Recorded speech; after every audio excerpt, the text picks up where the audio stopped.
श्री स्वामी समर्थ।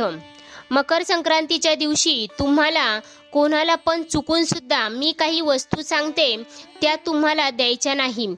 जसं शुभ दिवशी काही उपाय केल्याने आपल्याला काही फायदे होतात, त्याचप्रमाणे काही चुकीच्या गोष्टी आपल्या हातून घडल्या तर त्याचे दुष्परिणाम सुद्धा आपल्याला भोगावे लागतात।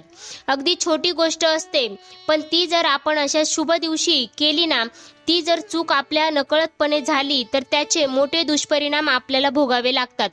तर आज मी तुम्हाला अशाच काही गोष्टी सांगणार आहे की त्या चुका आपल्या हातून मकर संक्रांतीच्या दिवशी होणार नाही, त्याची आपल्याला काळजी घ्यायची आहे। त्यासोबतच आता मकर संक्रांत आहे सोमवारी, आणि त्या दिवशी जप ध्यान या गोष्टींना खूप महत्त्व असतं। आपण कुठली पण शुभ गोष्ट त्या दिवशी केली ना, तर त्याच्या कित्येक पटीने सूर्य देवता आपल्याला त्याचं फळ देत असतात। या दिवशी आपण जे काही दान करतो त्याचं खूप जास्त पटीने आपल्याला फळप्राप्ती होते, म्हणून संक्रांतीच्या दिवशी दान सुद्धा केलं जातं। परंतु अशातच आपल्या हातून जर काही चुका झाल्या तर त्याचे दुष्परिणाम आपल्याला भोगावे लागतात। तर आजच्या व्हिडिओमध्ये मी तुम्हाला त्याच काही वस्तूंबद्दल सांगणार आहे की त्या वस्तू आपल्याला दान करायच्या म्हणून किंवा कोणी आपल्याला काही मागितलं म्हणून आपल्याला द्यायच्या नाहीत। जर आपण या गोष्टी दान म्हणून दिल्या तर मग आपल्या घरातील लक्ष्मी जी आहे ती निघून जाते, माता लक्ष्मी आपल्यावर नाराज होते आणि मग आपल्या घरात दुःख अडचणी संकटे यायला लागतात, दारिद्र्य येतं, घरामध्ये पैसा टिकत नाही, गरिबी येते। म्हणून तुम्ही मकर संक्रांतीला दान करताना काही गोष्टी लक्षात ठेवायच्या आहेत।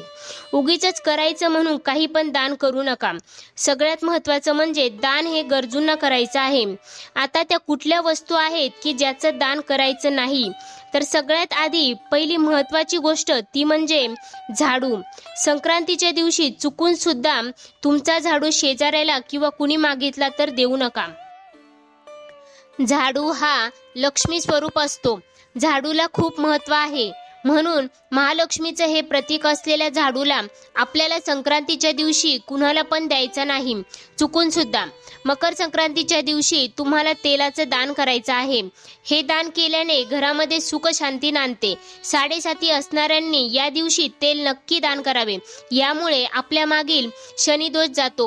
पण लक्षात ठेवा, सगळ्यात महत्त्वाचं जे तेल तुम्ही दान करणार आहे ते घरातील वापरलेलं तेल दान करू नका। तुम्हाला तेल विकत घ्यायचं आहे, मग ते दान करायचं आहे।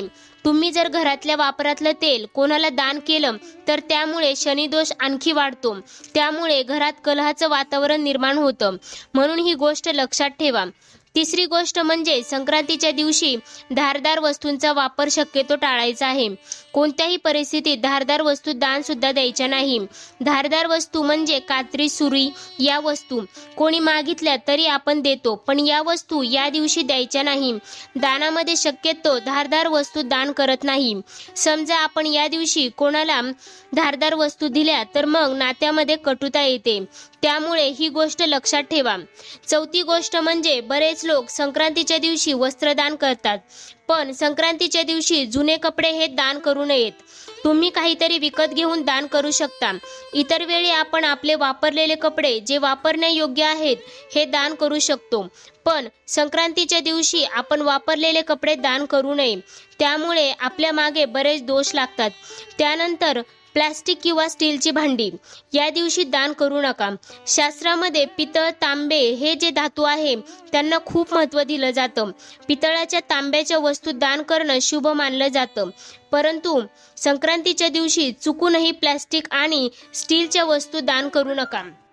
हे चुकीचं आहे, त्याने फायदा तर होणारच नाही, त्याचे उलटसुलट परिणाम आपल्यावर होतील आणि त्याचे नकारात्मक परिणाम आपल्याला भोगावे लागतील। मग आपण म्हणतो की मी एवढं सगळं करते तरी माझ्या बाबतीत असं का होतं? चुकूनही आपल्या हातून या गोष्टी घडून जातात आणि मग त्याचे परिणाम आपल्याला भोगावे लागतात। त्यामुळे मकर संक्रांतीच्या दिवशी नक्की तुम्ही या गोष्टी करा, या गोष्टी लक्षात ठेवा, इतरांना सुद्धा सांगा, कारण चांगल्या गोष्टी इतरांना सांगितल्याने त्याचं चांगलं फळ कुठे ना कुठे तुम्हाला मिळत असतं। म्हणून दान कराल ते योग्य करा। या काही गोष्टी सांगितलेल्या आहेत त्याचं चुकून सुद्धा दान करू नका। माहिती आवडली असेल तर व्हिडिओला लाईक करा, शेअर करा आणि कमेंट करा। पुन्हा भेटूया अशाच माहितीपूर्ण व्हिडिओ सोबत, तोपर्यंत श्री स्वामी समर्थ।